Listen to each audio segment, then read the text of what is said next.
एक तरफ राजस्थान विधानसभा चुनाव के शंखनाद हो चुका है, तो वहीं दूसरी तरफ सचिन पायलट कांग्रेस को हर फ्रंट पर मजबूती देने के लिए कोई कसर नहीं छोड़ रहे हैं। लेकिन सचिन पायलट के बारे में आज कुछ खास बात बताने वाला हूं। सचिन पायलट का सिर्फ राजनीति से ही कनेक्शन नहीं है, वह भारतीय होने का फर्ज भी बखूबी और बड़े ही शिद्दत से पूरा कर रहे हैं।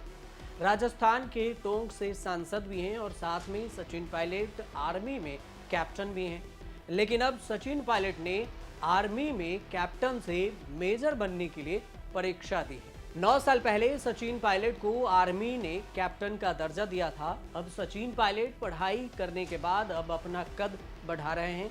कैप्टन से मेजर बनने के लिए सचिन पायलट को 3-3 घंटे की 2 लिखित परीक्षाएं देनी थी, जो कि 17 अक्टूबर को 3 घंटे की लिखित परीक्षाएं उन्होंने दी। उसके बाद 18 अक्टूबर को भी उन्होंने लिखित परीक्षाएं दी। यह परीक्षा पास करने के बाद सचिन पायलट भारतीय सेना में कैप्टन के बजाय मेजर बन जाएंगे। परीक्षा के लिए दिल्ली पहुंचे सचिन पायलट ने अपने सहयोगियों के साथ सोशल मीडिया पर कुछ तस्वीर भी साझा किया, जो आप स्क्रीन पर देख सकते हैं। आपकी जानकारी के लिए ये भी बता दें कि सचिन पायलट ने सितंबर 2022 में प्रादेशिक सेना को ज्वाइन किया था, जिसमें वो कैप्टन बनाए गए थे। इसके बाद अपनी यूनिट से पूरी तरह एक्टिव भी रहे। सचिन पायलट नई दिल्ली स्थित प्रादेशिक सेना, जिसे आप टेरिटोरियल आर्मी भी कहते हैं, टीए के रूप से भी जानते हैं, कि मुख्य कार्यालय पहुंचे और वह सेना के प्रशिक्षण के लिए अक्सर दिल्ली आते भी रहते हैं।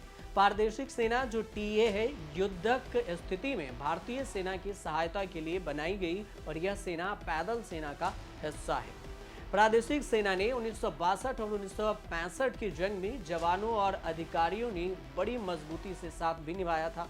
कारगिल युद्ध के दौरान प्रादेशिक सेना ने महत्वपूर्ण भूमिका अदा की थी। ऐसे में राजनीति में एक्टिव सचिन पायलट जरूरत पड़ने पर भारतीय सेना के साथ बैकअप या कंट्रोल रूम में सेवाएं दे सकते हैं।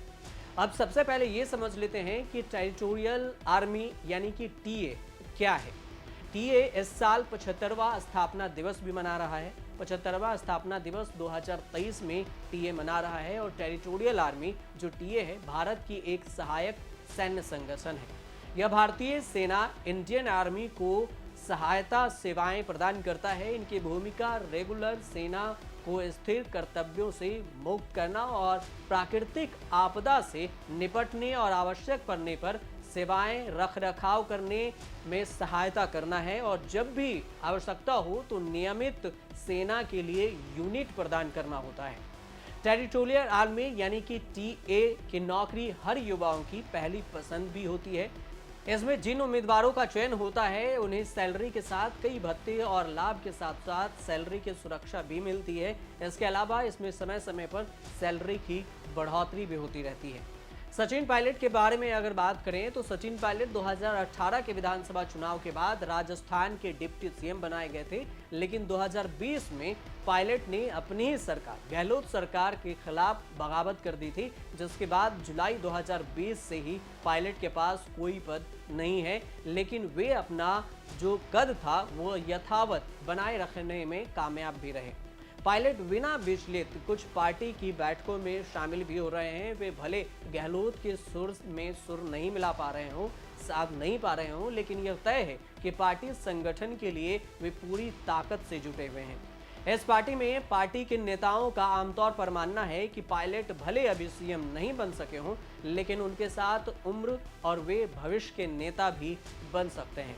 दोनों नेताओं के बीच सुलह और सहयोग की मौजूदा नाजुक स्थिति को खुद सचिन पायलट इस पर बयान दिए थे। उन्होंने कहा था कि राहुल गांधी और मल्लिकार्जुन खड़गे से बातचीत के बाद मैं कदम से कदम मिलाकर चल रहा हूं और मेरी कोशिश है कि पार्टी सत्ता में आए, क्योंकि राजस्थान में सत्ता आने पर ही केंद्र में बीजेपी को हटाया जा सकता है, कांग्रेस को सत्ता में लाना संभव होगा। लेकिन सचिन पायलट के समर्थक मानते हैं कि उन्हें कांग्रेस में गहलोत खेमा अब भी रोकने की कोशिश करनी होगी, और वो कोशिश भी कर रहे हैं। मसलन पहले माना जा रहा था कि उन्हें दोनों नेताओं में सुलह के बाद प्रदेश संगठन की कमान सौंपी जा सकती है। यह नहीं हुआ तो यह माना गया कि चुनाव से पहले चुनाव अभियान समिति बनेगी, तो उसकी कमान उनके पास रहेगी, लेकिन कैंपेन कमेटी का चेयरमैन बनाया गया राज्य सरकार के मंत्री और अशोक गहलोत के विश्वसनीय गोविंद मेघवाल को।